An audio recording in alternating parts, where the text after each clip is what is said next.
surrendered. After all, it was almost a decade ago that I let go of any hopes of ever being with my twin flame, of ever seeing or holding him again.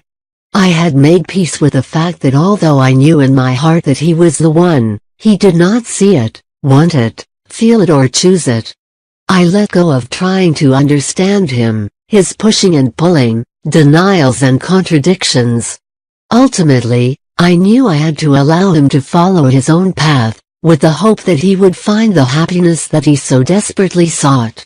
Throughout the years I told myself many lies, including that I had simply not been worthy of this love. However, the biggest lie was that I could find my wholeness outside of anything other than my truth. I was not understanding that for me to be who I really am I needed to allow the love that I felt for him to flow through me, because it was this love which nourished and sustained me at the core. In fact, blocking this love which kept growing with each day was making me ill, physically and emotionally. I ended up in hospital fighting for my life.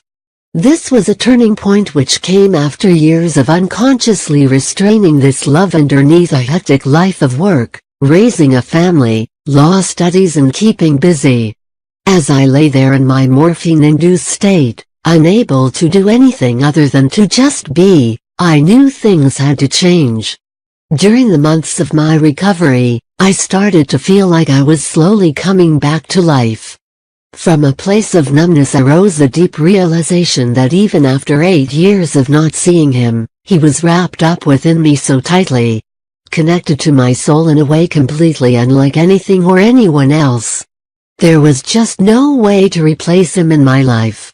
The connection to him was alive within me, and the love now overflowing to the point that I could no longer contain it. It simply wanted to flow. It needed to flow, not because of my twin flame, or even me, but because it is a divine decree that all true love be returned to God. It became clear to me that since it was God who had put this pure, eternal love between our two souls, this too was God's will, and not a mistake like my twin had once told me. This truth that there is nothing other than God's will in existence set me free. It finally freed me from trying to understand it, to analyze it, to attempt to control it or to restrict it, and so I set the love free. I had faced all my darkness a long time ago, but what I hadn't faced was my light, and just how much of it I had within me. Marianne Williamson once wrote, "Our deepest fear is not that we are inadequate. Our deepest fear is that we are powerful beyond measure. It is our light, not our darkness that most frightens us." And as we let our own light shine, we unconsciously give other people permission to do the same. As we are liberated from our own fear, our presence automatically liberates others. This was truly it. I had been afraid of what would happen or the consequences on my life. Marriage insanity if I just allowed all the love and light to shine through. But I came to the point where it was the only thing left to do to make peace with myself and with God. I had to come into alignment with what I always knew in my heart, regardless of my twin. All I ever had to do was to follow God's guidance and have faith in His plan. As I surrendered, God showed me that I could love Him without dying, without pain, without anxiety, without expecting anything in return, and that I could do this simply by not only staying in this love, but by becoming this love, my love for Him of which God is an integral part. And that God is not only above me or beyond me, but that His light is also within me.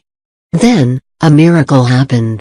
As I finally allowed myself to love Him, this catalyzed Him into allowing Himself to be loved, and vice versa.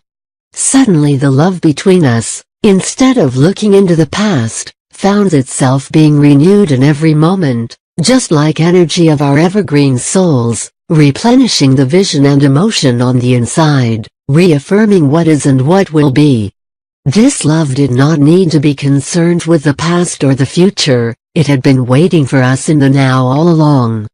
76 Ed 48,587 F 8,442 E 607,396,862 CBA Day 000 coming into union.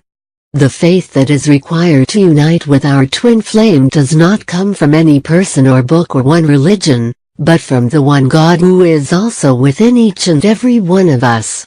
It does not come through understanding, but rather it arises in the absence of understanding. The union with the twin flame is divinely decreed and protected, and so what unlocks it is our personal relationship with God. This relationship is based on trust. Because love allows, God allows. He does not want to rob us of any experiences, even the ones that take us away from Him and His love, because once we turn around, once we know where we belong, the remembrance and the reunion are that much sweeter. It is only through separation that we get to know the real meaning of union.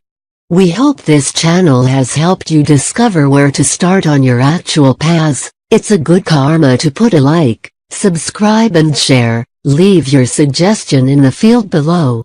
With all the love to you.